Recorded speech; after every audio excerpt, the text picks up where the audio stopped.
Sir, has the RCMP contacted you regarding Justin Trudeau's role in the SNC-Lavalin scandal? His response was not audible. Yeah. Mr. Wernick, sorry, you're going to have to hit unmute. There you go. Oh, sorry. The usual Zoom mute, unmute. Sorry, I did hear the question, sir. No, they have not. But you were interviewed for the Ethics Commissioner's report, the Trudeau 2 report on the SNC-Lavalin scandal. Is that correct? Yes, I retired in April of 2019, Easter weekend. I was interviewed one time by the Commissioner in the preparation of the report. I was interviewed by the RCMP that summer about the lobbying activities of principals of SNC-Lavalin. And did you have any further contact with the RCMP following, with respect to SNC-Lavalin, following that interview in 2019? Never prior and never after. Did the RCMP ask you about, did they ask you any questions dealing with Justin Trudeau?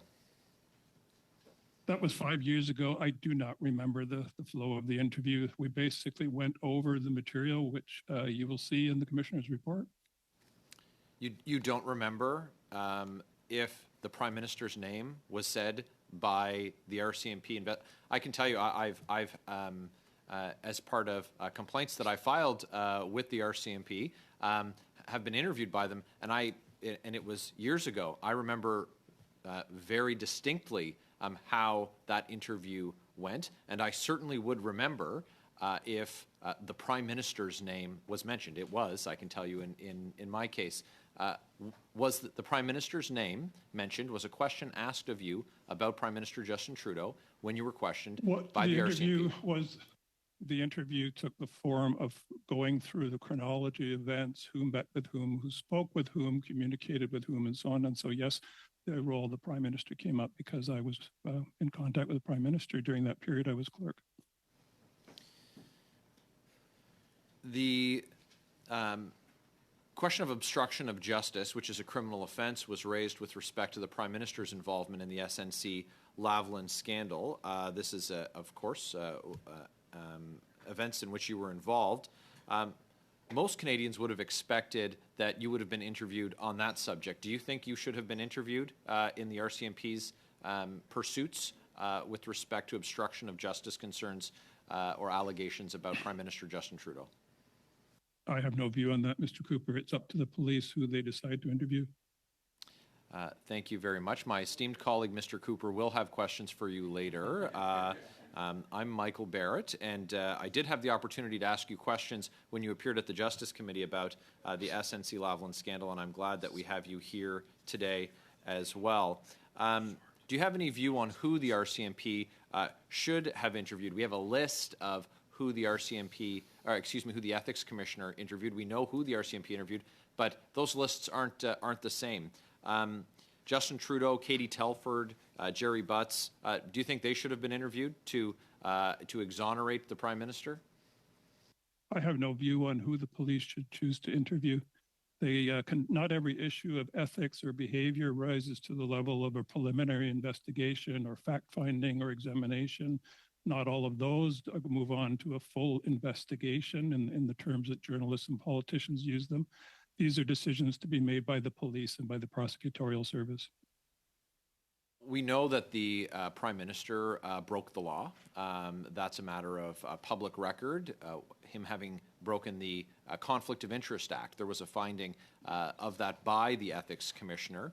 And we know that there's a big gap in the RCMP's work, and it's very curious about how that came to pass. If the RCMP were to pursue an investigation into the SNC-Lavalin scandal and Prime Minister Justin Trudeau, would you fully cooperate? Of course.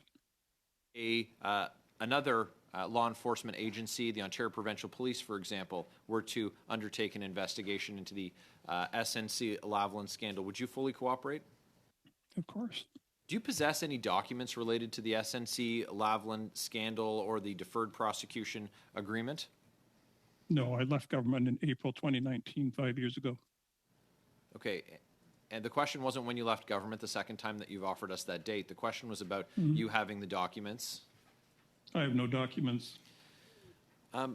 Why did Justin Trudeau go to such great lengths to pursue a deferred prosecution agreement for his friends at SNC-Lavalin?